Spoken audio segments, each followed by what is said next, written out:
got it. Mm.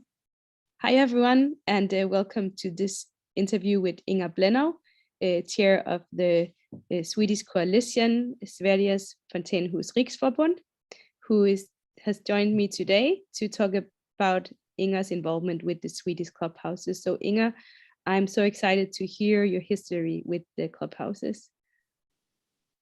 Well, it is quite a long history because I heard about the Fountain House model for the first time in 1981, more than 40 years ago, actually. And I got excited when I heard about it.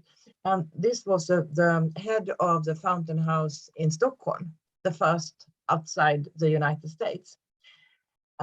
So I got a group together in Malmö, and quite quickly we could start the second fountain house in Sweden in Malmö then.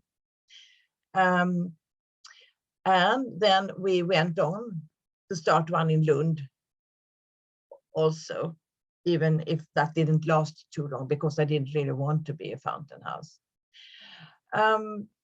So then there's been on and off. I have been involved in I've been a chair of the Fountain House in Malmö, and I managed to start a fountain house in Båstad, which is a very small village out in the south of Sweden.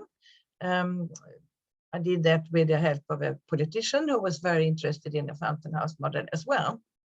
And then during the last 8 years, about when I retired from my work as a psychiatrist and psychotherapist, I became chair of the Swedish coalition, which was at the time only a network. And they have found that didn't work very well. There were no decisions, not very much work done. It was very nice to meet, but that was about it. So we decided to start a more formal association. And we have we have developed our work, I would say, during these years. And we have tried to some kind of get all the fountain houses in Sweden to come together, to look at the same goals, to work towards the same goals. And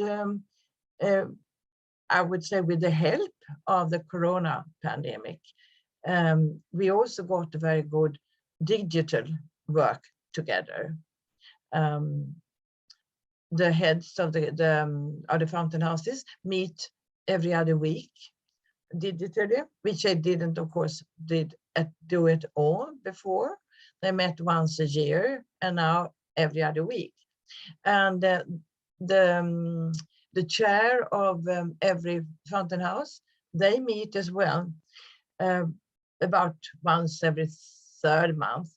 And then there are quite a few seminars that goes to all the fountain houses, to all the members and all the staff who want to look and learn. So we are quite excited about that work. And I think that our members have improved enormously when it comes to use any form of digital, like your phone or your whatever you have. Most people have a phone in Sweden anyway. And we also have 3 projects now. We've got funding from the government. To one project leader, we have a project that says to start more fountain houses in Sweden. And that's the 3rd or the 4th year of that, I think. And we also have an IT person who tries to teach, to help with IT for all the houses. And we got what I don't really know what is the name in English. Is that a communication officer? Yeah, half-time. And that is the first time we ever had that. And we are expecting to be noticed a lot more, that people will see us more on Facebook, on Twitter, on LinkedIn, of course.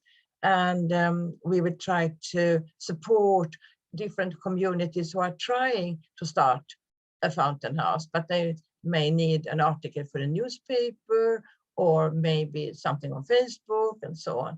And Jonathan, as his name is helping us with all that. And Inga, there is quite a lot of interest from the municipalities around Sweden. Yes. There are about 15 groups of people working in different stages. And I expect that a couple of houses will start by the end of this year, because you have to start in November in order to get funding from the government for the next year.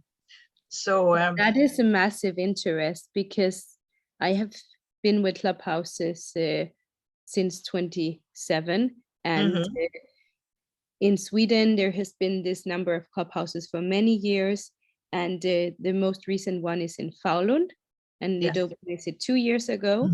But other than that, it has been like status quo for many years. But now you have 15 municipalities interested, so that is amazing. And we are looking very much forward to follow the work with the project. And we hope that at least some of these working groups will get all the way to start the fountain house. Of course, the funding is the fundamental problem, but we have just done an evaluation, and with funding from the government actually, and it was a very, very positive evaluation that showed, among other things, that if you invest money in a fountain house, you will get it back in around 6 months. And that goes for the government and for the local municipalities as well, which is not very many things you can do that you will get the money back so fast. And also with the massive interest you see at this point, it's an important component in demonstrating why it is important to open Clubhouses in every municipality. Yeah, definitely. Yes. Thank you so much, Inga. Thank you, Anita. It was a pleasure. For joining me and for all the work you have done for so many years for the Clubhouses in Sweden, and also being involved internationally. We always enjoy having you in meetings. So thank you so much. Thank you, Anita. Thank you for